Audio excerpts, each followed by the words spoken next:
Hello नमस्कार दोस्तों। कल हम 1813 के चार्टर्ड एक्ट तक पढ़े थे, लेकिन उसमें कुछ चीज़ें रह गई थी। फिर हम आगे कंटिन्यू करेंगे। फ़िलहाल ये जो आप देख रहे हैं, जिसको मैं फ़ोटो खींचकर जिसकी पढ़ा रहा हूँ या जिसकी फ़ोटो देख रहे हैं, मेरी नोट्स है, खुद की बनाई हुई नोट्स है। भले अभी संसाधन उतने बेहतर नहीं है, लेकिन फिर कंटेंट के लेवल पर मैं अभी यूट्यूब पे अवेलेबल जितने भी जो यूपीपीसीएस या आरओ या अन्य प्रतियोगी परीक्षाओं के लिए पॉलिटी पढ़ाते हैं, उनसे भी कहीं भी कमतर कंटेंट नहीं है। आप इस पे भरोसा रखें और एक बार पढ़ के देखें। उसके बाद आप चाहे पीसीएस के आरओ या यूपीपीसीएस प्रीलिम्स के किसी भी साल के प्रश्न उठाएं और आप हल करें इसको पढ़ने के बाद। तो अगर आपने ध्यान से पढ़ा तो आपके सारे प्रश्न हल हो जाएंगे। फिलहाल हम चलते हैं 1813 के चार्टर एक्ट पढ़ते हैं। हमने कहा था कि भारतीयों की शिक्षा पर प्रतिवर्ष 1 लाख रुपए खर्च करने का उपबंध किया गया। यहाँ तक हमने पढ़ा था और ये बहुत ही इम्पॉर्टेंट है। ये क्वेश्चन कई बार पीसीएस में, आईएएस में इवन पूछा गया है। ये इतिहास का भी सवाल हो सकता है और पॉलिटी का भी हो सकता है। स्थानीय स्वायत्त शासी संस्थाओं को करारोपण का अधिकार दिया गया, मतलब जो लोकल गवर्निंग बॉडी थी उनको कर लगाने का अधिकार दिया गया। फिर आते हैं हम 1833 के चार्टर एक्ट के तहत। ये चार्टर एक्ट बहुत ही महत्वपूर्ण है और इससे भी प्रश्न बनते हैं। कंपनी का अधिकार 20 वर्ष के लिए पुनः बढ़ा दिया गया। मतलब कंपनी का जो व्यापारिक एकाधिकार, कंपनी का जो व्यापार करने का अधिकार था, वो अभी 20 वर्ष के लिए बढ़ा हुआ था कि अभी वो भारत के साथ कंपनी जो है अपना उसका जो अधिकार है भारत के साथ काम करने का, वो 20 वर्ष के लिए बढ़ा दिया गया। अभी उसका कंपनी, भारत पर कंपनी का ही नियंत्रण है। बंगाल के गवर्नर जनरल को संपूर्ण भारत का गवर्नर जनरल बना दिया गया। इस प्रकार इस राजलेख द्वारा देश की शासन प्रणाली का केंद्रीकरण कर दिया गया और प्रथम governor general Lord William Bentinck बनाया गया। कहने का तात्पर्य यह है कि पूरे भारतवर्ष जो ब्रिटिश अधिग्रहित क्षेत्र था पूरा भारत का, उसका अब सिर्फ एक गवर्नर जनरल था और वो बंगाल का गवर्नर जनरल था। और इस पद पे आसीन होने वाला पहला व्यक्ति कौन था? Lord William Bentinck. तो अगर प्रश्न आता है कि भारत का प्रथम गवर्नर जनरल, तो वो लॉर्ड विलियम बेंटिक होगा। और किस चार्टर एक्ट के माध्यम से भारत में केंद्रीय प्रशासन की नींव पड़ी? तो 1833 के चार्टर एक्ट के तहत। फिर उसके बाद आता है विधिक परामर्श हेतु गवर्नर जनरल की परिषद में विधि सदस्य को रूप में चौथे सदस्य को शामिल किया गया। उसे केवल परिषदों की बैठकों में भाग लेने का अधिकार था, मतदान का नहीं। पहले शुरुआत में 1773 के रेगुलेटिंग एक्ट के माध्यम से 4 सदस्यों का प्रावधान था। फिर आगे जो है 1784 के पिट्स इंडिया एक्ट के माध्यम से 3 कर दिया गया। फिर अब चौथे सदस्य को नामित किया जो विधि सदस्य होगा, लेकिन वो बैठकों में भाग ले सकता, लेकिन मतदान नहीं कर सकता था। कंपनी का व्यापारिक एकाधिकार पूर्णतः समाप्त कर दिया गया। अभी तक जो भारत के साथ जो व्यापार करने का अधिकार था, वो सिर्फ कंपनी के ही कर्मचारियों और कंपनी के शेयर होल्डरों को था। अब क्योंकि इस अधिकार को समाप्त करने के पीछे कुछ ऐतिहासिक कारण भी हैं, जिनकी मैं थोड़ी सी यहाँ चर्चा करना चाहूँगा कि अगर सवाल बहुत डीपली पूछता है तो आप इसका क्योंकि ब्रिटेन में औद्योगिक क्रांति हो चुकी थी और औद्योगिक क्रांति के फलस्वरूप वहाँ उद्योग धंधों का तेजी से विकास हो रहा था। उनको और बाजार की तलाश थी ताकि वो अपने सामान को खपा सकें। इस वजह से वहाँ के जो बौद्धिक वर्ग था और जो व्यापारी वर्ग था, उसने दबाव बनाया और कंपनी के व्यापारिक एकाधिकार को भारत के साथ समाप्त कर दिया गया। विधियों का संहिताकरण करने गवर्नर जनरल को आयोग गठित करने का प्राधिकार दिया गया। मतलब कि जो भारत में लॉज थे उनको एक कह सकते हैं एक संहिताबद्ध करने के लिए, कि वो एक सिस्टमैटिक तरीके से ऑर्गेनाइज करने के लिए एक विधि आयोग का गठन किया। जो पहला विधि आयोग था वो लॉर्ड मैकाले की अध्यक्षता में गठित किया गया था। तो यहाँ पर सबसे बड़ी जो बात निकल के आती है कि कंपनी का व्यापारिक अधिकार पूर्णतः समाप्त किया गया किस चार्टर एक्ट के तहत? 1833 के चार्टर एक्ट के तहत। फिर हम अब अगला पढ़ेंगे 1800, अभी हम इसी में पढ़ेंगे, लेकिन अभी अगला अगला है कि इस एक्ट के द्वारा दास प्रथा को विधि विरुद्ध घोषित कर दिया गया। मतलब किस, अब प्रश्न पूछा जा सकता है आपको, किस एक्ट के माध्यम से दास प्रथा को विधि विरुद्ध घोषित किया कर दिया? तो दास प्रथा 1833 के चार्टर एक्ट के माध्यम से समाप्त हुई, लेकिन पूर्णतः समाप्त कब हुई? 1843 में एक्ट 5 के माध्यम से। तो ये भी सवाल ध्यान रखिएगा। इस एक्ट के तहत कंपनी के अधीन सरकारी पदों के चयन में किसी व्यक्ति को धर्म, जन्म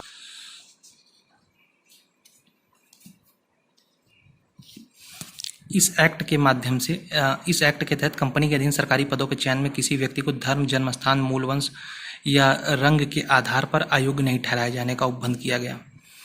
कहने का मतलब है कि पहली बार भारतीयों को भी, कि वो कंपनी के प्रशासन में भाग ले सकें उसका प्रावधान किया। हालांकि ये सिर्फ सैद्धांतिक रहा, व्यवहारिक रूप से ये आगे 1853 के चार्टर एक्ट के माध्यम से दिखेगा।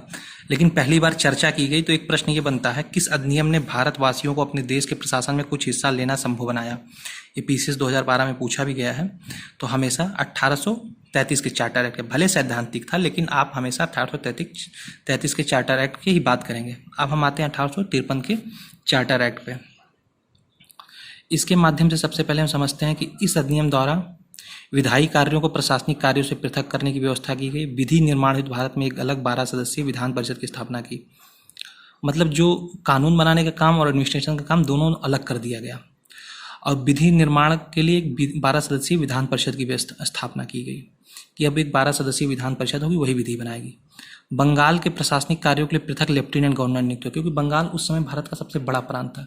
जो आधुनिक बंगाल, बिहार, उड़ीसा, पूर्वी बंगाल या वर्तमान बांग्लादेश, वो पूरा, इवन असम के भी हिस्से पूरा बंगाल में शामिल था। तो इतना बड़ा प्रशासन, इतने बड़े प्रदेश का चलाने के लिए एक लेफ्टिनेंट गवर्नर की भी नियुक्त किया गया।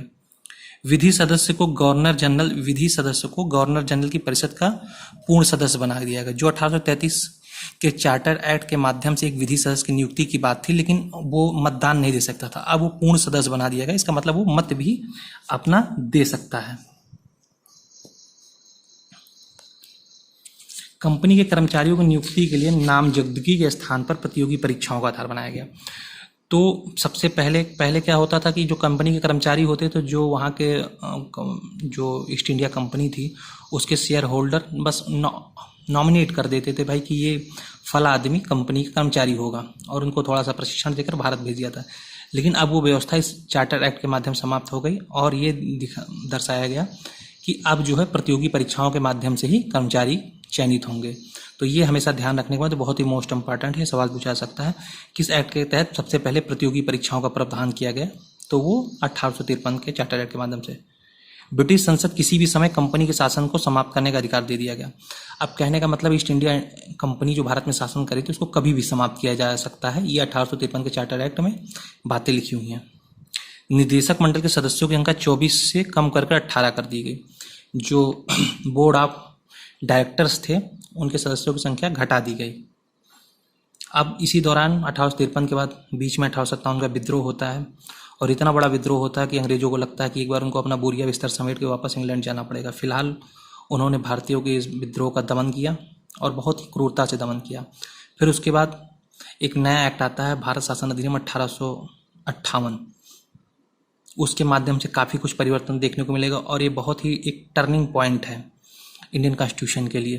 तो जो चीज़ें टर्निंग पॉइंट होती है, जो ट्रांजिशन फेज होता है, जो संक्रमण काल होता है, वहाँ से प्रतियोगी परीक्षाओं में सवाल ज़्यादा पूछते हैं, क्योंकि जब चीज़ें एक कंटिन्यूअस एक पैटर्न पे चलती हैं तो चीज़ें सामान्य दिखती, लेकिन जब परिवर्तन होता है तो वहीं से चीज़ें बदलना चालू होती है, और वो परिवर्तन के बड़े कारक होते हैं।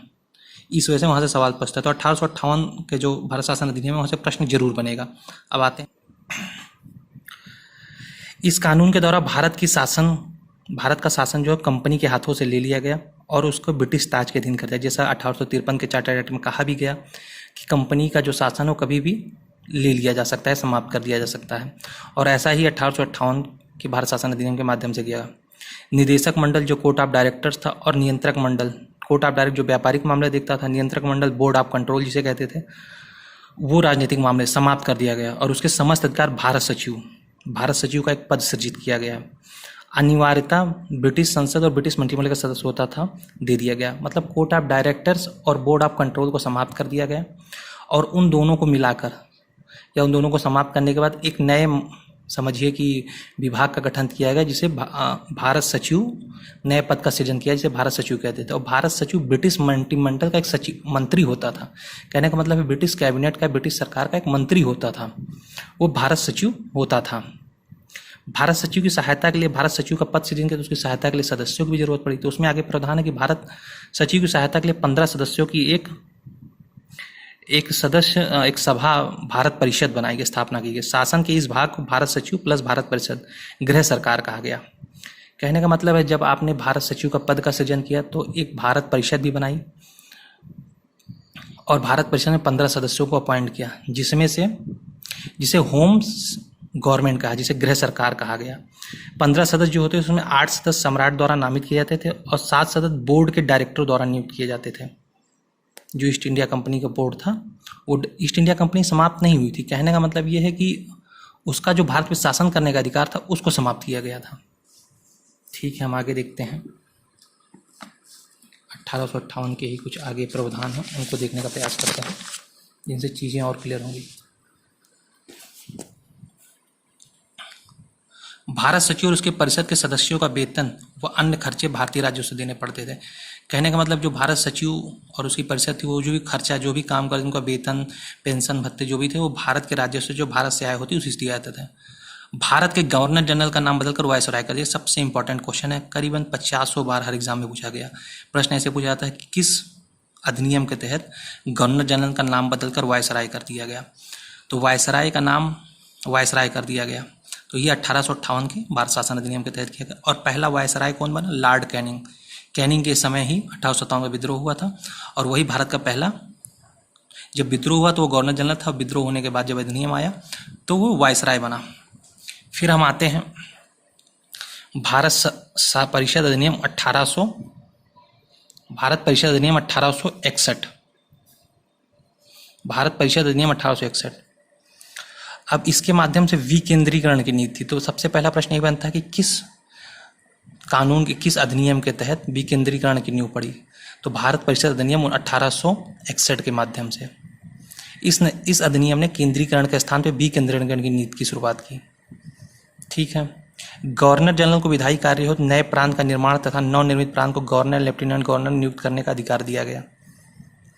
मतलब कि अगर उसको लगता है गवर्नर जनरल को कि या वायसराय को कि आपको नए प्रांत बनाने की जरूरत है, लेफ्टिनेंट गवर्नर नियुक्त करने की जरूरत है, तो उसको ये अधिकार दे दिया गया। गवर्नर जनरल को अपनी परिषद में से 6 से 12 सदस्यों को वृद्धि करने का अधिकार दिया गया, जो सभी मनोनीत होते थे। इनमें से कम आधे सदस्य गैर सरकारी होना आवश्यक था। कहने का तात्पर्य है कि वो अपने सदस्यों की संख्या अपनी परिषद में बढ़ा सकता था, लेकिन और सभी मनोनीत होते थे। मनोनीत का तो उनका चुनाव नहीं होता। गवर्नर जनरल का, जिसका वायसराय का जिसको मन किया, उसको अपनी परिषद में शामिल कर लिया। और आधे से अधिक सदस्य गैर सरकारी होने का मतलब है कि वो सरकार के कर्मचारी या सरकार के गवर्नर जनरल या ब्रिटिश कंपनी से न जुड़े होकर भारतीय हों। विभागीय प्रणाली की शुरुआत की गई। कहने का तात्पर्य यह है कि विभागीय प्रणाली मतलब पोर्टफोलियो सिस्टम, जो शुरुआत हुई 1861 के अधिनियम के तहत हुई। तो प्रश्न ये बनता है कि किस अधिनियम के माध्यम से विभागीय प्रणाली या पोर्टफोलियो सिस्टम की शुरुआत हुई? तो 1861 के। गवर्नर जनरल का अध्यादेश जारी करने का अधिकार दिया गया। ये सबसे इंपॉर्टेंट क्वेश्चन है, PCS 2019 के प्री में पूछा गया है कि किस अधिनियम के माध्यम से गवर्नर जनरल को अध्यादेश जारी करने का अधिकार दिया गया? तो 1861 के भारत शासन अधिनियम से। मद्रास और बम्बई की सरकारों को पुनः कानून बनाने तथा उसमें संशोधन करने का अधिकार दिया गया। मतलब पहले जो अधिकार बंगाल के गवर्नर जनरल या भारत के गवर्नर जनरल को दे दिया गया था, इसी आधार पर इसको कहा जाता है कि विकेंद्रीकरण की नीति, क्योंकि पहले आपने तो शक्तियाँ केंद्रीकृत कर ली थी, अब वापस मद्रास और बम्बई के गवर्नर जनरल को कानून बनाने, उसमें संशोधन का अधिकार दे रहे हैं। अधिनियम द्वारा केंद्रीय कार्यकारिणी की सदस्यों की संख्या 4 से बढ़ाकर 5 कर दी गई। पहले 4 थी, फिर 3 हुई, फिर 4 हुआ, अब फिर आप 5 कर रहे हैं। तो इस हिसाब से आप ये मान के चलिए कि भारत परिषद अधिनियम 1861 में जो सबसे इम्पोर्टेंट बात निकल के आती है इससे, वो 2 चीज़ें हैं। एक तो अध्यादेश जारी करने का अधिकार गवर्नर जनरल को मिलता है, और दूसरा विकेंद्रीकरण की नीति की शुरुआत होती है। और विकेंद्रीकरण क्यों होता है? क्योंकि जो पहले विधि बनाने का अधिकार, अगर आपने आगे पिछले वीडियो को देखा होगा, तो उसमें विकेंद्रीकरण विधियाँ बनाने का जो केंद्रीकरण किया गया था, उसी को अब वापस बम्बई और मद्रास प्रेसिडेंसी को दे दिया गया। अब आता है भारत परिषद अधिनियम 1892। भारत परिषद अधिनियम 1892 जो है, इसके तहत हम क्या देखेंगे? निर्वाचन पद्धति का आरंभ किया जाना तथा इस अधिनियम की एक प्रमुख विशेषता थी, प्रांतीय परिषदों के गैर सरकारी सदस्य नगर पालिका, जिला बोर्ड, विश्वविद्यालय तथा वाणिज्य मंडल द्वारा अप्रत्यक्ष रूप से निर्वाचित किए जाते थे। कहने का मतलब सबसे पहले निर्वाचन, अगर आपसे प्रश्न पूछा जाता है कि निर्वाचन प्रणाली की शुरुआत सर्वप्रथम किस अधिनियम से हुई, तो भारत परिषद अधिनियम 1892 के माध्यम से। इनसे जो प्रांतीय परिषद होती थी, जैसे बंगाल, बिहार, उड़ीसा, यहाँ की, मद्रास की, तो यहाँ पर जो सदस्य चुने जाते थे वो नगर पालिका, जिला बोर्ड, विश्वविद्यालय, वाणिज्य मंडल द्वारा अप्रत्यक्ष रूप से निर्वाचित किए जाते थे। परिषद के अधिकारों में वृद्धि की गई तथा भारतीय सदस्यों को बजट पर बहस करने व प्रश्न पूछने का अधिकार दिया गया, किंतु मतदान करने का अनुपूरक प्रश्न पूछने का अधिकार नहीं दिया गया। ये मोस्ट इंपॉर्टेंट है, इस चीज़ को आप मोस्ट इंपॉर्टेंट लिखा हुआ है, एकदम माइंड करिएगा कि ये प्रश्न आपसे कभी ना कभी हमेशा पूछा जाएगा। तो सबसे पहले प्रश्न यही पूछा जाएगा कि सबसे पहले बजट पर बहस करने और प्रश्न पूछने का अधिकार किस अधिनियम से दिया गया? तो 1892 के भारत परिषद अधिनियम के माध्यम से दिया गया। केंद्रीय तथा प्रांतीय व्यवस्थापिका सभा में गैर सरकारी सदस्यों की संख्या की वृद्धि की गई। देखिए, व्यवस्थापिकाएं जो शुरुआत में बनी थी उनमें गैर सरकारी सदस्यों की संख्या में वृद्धि की गई। गैर सरकारी सदस्यों का मतलब यही समझिए कि भारतीयों की। तो इससे ये बात निकल के आई कि सबसे पहले बजट पे बहस करने और प्रश्न पूछने का अधिकार किस अधिनियम से दिया गया? तो भारत परिषद 1892। लेकिन आप इसमें मतदान का अधिकार और अनुपूरक प्रश्न पूछने का अधिकार नहीं दिया गया। मतदान करने का मतलब है कि जब किसी भी बजट पर बहस हो तो उसको पास करने के लिए मतदान की जरूरत होती है, तो मतदान करने का अधिकार भारतीयों के पास नहीं था। और दूसरी बात है कि अनुपूरक मतलब आपने प्रश्न पूछा, उसका उत्तर दीजिए, लेकिन आप उस उत्तर के एवज में फिर से प्रश्न नहीं पूछ सकते हैं। ठीक है, फिर हम आते हैं इसके कुछ और पॉइंट्स की ओर जो आगे जानना जरूरी है। भारत परिषद अधिनियम 1909, इसे मार्ले मिंटो सुधार कहा जाता है। मार्ले मिंटो सुधार कहा जाता है। सर अरुंडेल समिति की सिफारिश पर इसे फरवरी 1909 में पारित किया गया। सबसे पहले इसे मार्ले मिंटो सुधार क्यों किया था? उस समय जो भारत के गवर्नर जनरल थे या वायसराय थे वो मार्ले मिंटो थे, और मार्ले कौन थे? भारत सचिव थे। भारत सचिव जिसकी चर्चा हमने की 1858 के भारत शासन अधिनियम के माध्यम से। अच्छा, ये जो अधिनियम आया था तो सर अरुंडेल की कमेटी बनी थी, उन्हीं के रिकमेंडेशन पे आया। तो आपसे ये प्रश्न पूछा जा सकता है जब स्टैंडर्ड क्वेश्चन पूछे जाएंगे, किस समिति की सिफारिश पे भारत शासन अधिनियम 1909 आया था? तो सर अरुंडेल कमेटी की सिफारिश पे भारत शासन अधिनियम 1909 आया था। इस अधिनियम के द्वारा केंद्रीय विधान परिषद में अतिरिक्त सदस्यों की संख्या 16 से बढ़ाकर 60 कर दी गई। मतलब जो केंद्रीय विधान परिषद थी उसमें सदस्यों की संख्या बढ़ा दी गई। पहले 16 सदस्य होते थे, अब 60 कर दी गई। और सबसे बड़ी बात जो इसके लिए थी, मुसलमानों के लिए पृथक मताधिकार था, पृथक निर्वाचन क्षेत्रीय व्यवस्था। हमेशा ये प्रश्न पूछा जाता है कि किस अधिनियम के तहत मुसलमानों के लिए पृथक या पृथक निर्वाचक प्रणाली की शुरुआत की गई? तो भारत शासन अधिनियम 1909 के तहत। फिर हम आगे बढ़ते हैं। केंद्रीय तथा प्रांतीय विधान परिषदों की शक्ति में वृद्धि करते हुए सदस्यों के बजट की विवेचना करना, लोकहित के विषयों पर चर्चा करना तथा अनुपूरक प्रश्न पूछने का अधिकार दिया, किंतु उन्हें बजट पर मतदान का अधिकार अभी भी नहीं दिया गया था। बहस करने का प्रश्न पूछने का था, अब इस बार अनुपूरक प्रश्न पूछने का भी अधिकार दिया गया। सर्वप्रथम भारत परिषद तथा वायसराय की कार्यकारिणी परिषद में भारतीय सदस्यों को सम्मिलित किया गया। वायसराय की जो कार्यकारिणी परिषद थी उसमें भारतीय सदस्यों को भी सम्मिलित किया गया। किस अधिनियम के माध्यम से प्रावधान किया गया था? वो 1919 के माध्यम से। अब आते हैं हम भारत शासन अधिनियम 1909 पर, जिसे हम मॉन्टेग्यू चेम्सफोर्ड सुधार भी कहते हैं। चेम्सफोर्ड जो थे वो भारत के गवर्नर जनरल थे और मॉन्टेग्यू जो थे वो भारत सचिव थे। इस अधिनियम में सर्वप्रथम उत्तरदायी शासन शब्द का स्पष्ट प्रयोग किया गया। मतलब कि उत्तरदायी शासन हो, अगर आपने शक्तियाँ ले रखी तो आपकी कुछ रिस्पॉन्सिबिलिटी भी है भारतीयों के प्रति। 1793 से भारत सचिव का खर्च भारत के राजस्व से दिया जाता था। अब यह खर्च ब्रिटिश राजस्व से दिए जाने का प्रावधान, जो भारत सचिव का पद सृजित हुआ था 1858 के अधिनियम के माध्यम से, तो उसका जो खर्च था वो भारत के राजस्व से दिया जा रहा था, लेकिन अब वो ब्रिटेन के राजस्व से दिए जाने का प्रावधान किया गया। भारत सचिव की सहायता के लिए सर्वप्रथम एक हाई कमिश्नर की नियुक्ति की गई। कहने का मतलब यह है कि भारत सचिव की सहायता के लिए सर्वप्रथम एक हाई कमिश्नर, मतलब अब इंडिया में एक हाई कमिश्नर भी नियुक्त होगा आप भारत सचिव की सहायता के लिए। इस अधिनियम द्वारा पहली बार प्रत्यक्ष चुनाव प्रणाली अपनाई गई तथा महिलाओं को मताधिकार। तो आपसे प्रश्न, किस अधिनियम के माध्यम से प्रत्यक्ष चुनाव प्रणाली अपनाई गई? तो भारत परिषद अधिनियम 1919 के। हालांकि ये सीमित थी, संपत्ति और कर के आधार पर थे, लेकिन अपनाई गई। सांप्रदायिक आधार पर निर्वाचन प्रणाली का विस्तार करते हुए इसे सिखों, ईसाइयों, आंग्ल भारतीयों तथा यूरोपियों पर लागू कर दिया गया। तो पहले जो 1909 में सिर्फ मुसलमानों के लिए थे पृथक निर्वाचन मंडल, उसकी शुरुआत होती भारत शासन अधिनियम 1909 से। अब उसका विस्तार करके सिखों, ईसाइयों, आंग्ल भारतीयों तथा यूरोपियों पर 4 कम्युनिटीज़ हैं, ये हमेशा ध्यान रखिएगा। ये भारत शासन अधिनियम ऐसा है 1935 में भी होता है, लेकिन अभी यहाँ पर सिर्फ 4 हैं: सिख, आंग्ल भारतीय, ईसाई तथा यूरोपीय। ठीक है, अब हम आगे बढ़ते हैं। केंद्र में द्विसदनात्मक विधायिका स्थापित की गई। मतलब आपसे प्रश्न पूछा जाता है कि किस अधिनियम के माध्यम से केंद्र में द्विसदनात्मक विधायिका की स्थापना की गई, तो भारत शासन अधिनियम 1919 का था। ये मोस्ट इंपॉर्टेंट, इसको आप एकदम याद कर लीजिए, क्योंकि भारत शासन अधिनियम 1909, 1919, 1935 तीनों से ही प्रश्न पूछे जाते हैं और पर्याप्त मात्रा में प्रश्न पूछे जाते हैं। प्रांतों में द्वैध शासन की स्थापना की गई। द्वैध शासन का मतलब ये हो गया कि जो प्रांतियों के विषय थे उनको 2 भागों में बांटा गया।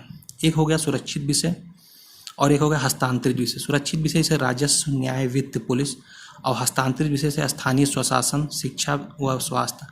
तो सुरक्षित विषयों का शासन गवर्नर अपनी परिषद के सदस्यों की सलाह करता था, और हस्तांतरित विषयों का शासन जो है गवर्नर भारतीय मंत्रियों की सलाह से करता था।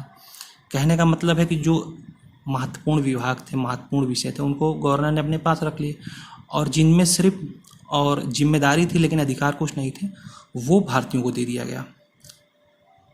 इस अधिनियम में भारत में एक लोक सेवा आयोग के गठन का प्रावधान किया गया था। भारत सचिव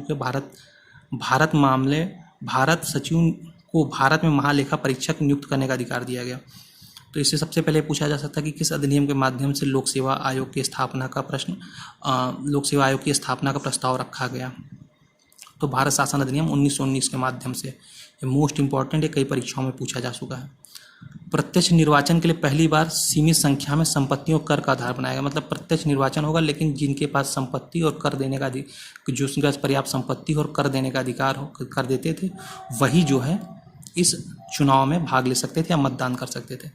अब आ रहे हैं हम भारत शासन अधिनियम 1935, जिसका सबसे ज़्यादा प्रभाव भारत के संविधान पे पड़ा, और सबसे ज़्यादा इसके प्रभाव लगभग 60% चीज़ें हम लोगों ने अडॉप्ट भी की। उससे सबसे ज़्यादा प्रश्न परीक्षाओं में पूछे गए हैं। तो सबसे पहले हम आते हैं, अखिल भारतीय संघ की स्थापना की गई। एक अखिल भारतीय संघ की बात की गई कि अखिल भारतीय संघ होगा। ये लागू नहीं हो पाया क्योंकि राजाओं ने संघ में सम्मिलित, जो भारत के ब्रिटिश नरेश थे, जो भारतीय राजा थे, उन्होंने कहा हम संघ में शामिल नहीं होंगे, क्योंकि ब्रिटिश भारत 2 क्षेत्रों में विभाजित था। एक तो ब्रिटिश का जिस पे प्रत्यक्ष नियंत्रण था, और एक रियासतें थीं। तो रियासतों को राजाओं ने कहा कि हम संघ में सम्मिलित हैं। तो ये चीज़ कभी सफल नहीं हो पाई। केंद्र में द्वैध शासन, जो पहले 1919 के भारत शासन अधिनियम के माध्यम से प्रांतों में था, अब वह केंद्र में हो गया। प्रांतीय स्वायत्तता, मतलब प्रांतों को जो है द्वैध शासन वहाँ समाप्त कर दिया गया। इसी वजह से प्रांतीय स्वायत्तता की बात होती है कि द्वैध शासन वहाँ समाप्त किया। संघीय न्यायालय की स्थापना की गई। संघीय न्यायालय की स्थापना का प्रावधान था इसमें, लेकिन संघीय न्यायालय की स्थापना कब हुई? 1937 में। शक्तियों का विभाजन किया गया, मतलब पावर ऑफ सेपरेशन किया गया। अवशिष्ट विषयों सहित कुछ आपातकालीन अधिकार गवर्नर जनरल, वायसरॉय को सौंपे गए। तो सबसे पहली बात यह है कि शक्तियों के विभाजन का जो प्रावधान हमारे संविधान में भी देखने को मिलता है, तो इसका, और साथ ही साथ अवशिष्ट शक्तियां गवर्नर जनरल या वायसरॉय को सौंपी गई। तो एक प्रश्न ये बनता है कि भारत शासन अधिनियम 1935 के माध्यम से या किस अधिनियम के माध्यम से अवशिष्ट शक्तियां गवर्नर जनरल को दी गई? तो भारत शासन अधिनियम 1935 के माध्यम से। इस अधिनियम द्वारा भारत परिषद को अंत कर दिया गया, जो 1858 के अधिनियम द्वारा स्थापित थी। भारत परिषद जो 1858 के अधिनियम के द्वारा बनी थी, उसको समाप्त कर दिया गया। एक संघीय न्यायालय की स्थापना की गई। आरबीआई की स्थापना की गई। राष्ट्रपति को अध्यादेश जारी करने की शक्ति यहाँ से ली गई। जो अध्यादेश जारी करने की शक्ति राष्ट्रपति की, वो भारत शासन अधिनियम 1935 से ली गई। बर्मा को भारत से अलग कर दिया गया। तो इन पॉइंट्स को जो है लगभग 9-10 हैं, इनको आप अच्छे से याद कर लीजिए। हर परीक्षा में 1-2 प्रश्न आप करने की स्थिति में रहेंगे। फिर आता है भारतीय स्वतंत्रता अधिनियम 1947। भारतीय स्वतंत्रता अधिनियम 1947 जो था वो 18 जुलाई 1947 को स्वीकृत हुआ।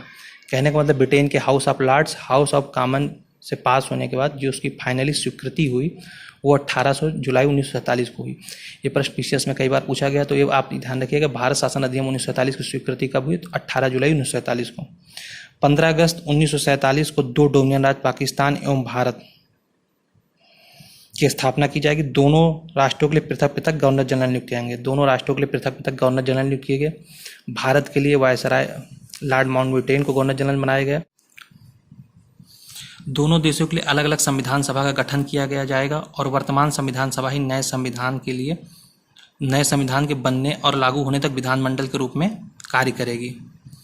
तो 1935 के एक्ट के तहत कार्य करेगी। तो सबसे पहली चीज़ ये ध्यान रखिएगा, हमेशा प्रश्न पूछा जाता है आईएएस और पीसीएस में पूछा गया कि भारत की आज़ादी तक या भारत के संविधान बनने तक संविधान सभा किस अधिनियम के तहत कार्य कर रही थी।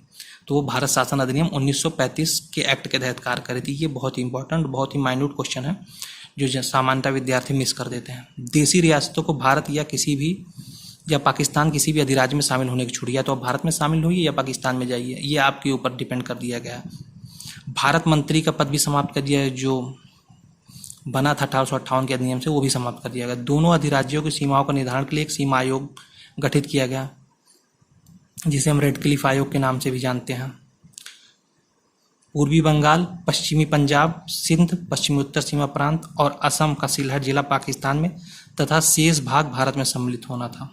मतलब पूर्वी बंगाल, पश्चिमी पंजाब, सिंध, पश्चिमोत्तर सीमा प्रांत और असम का सिलहट जिला पाकिस्तान में तथा शेष भाग भारत में सम्मिलित होना था।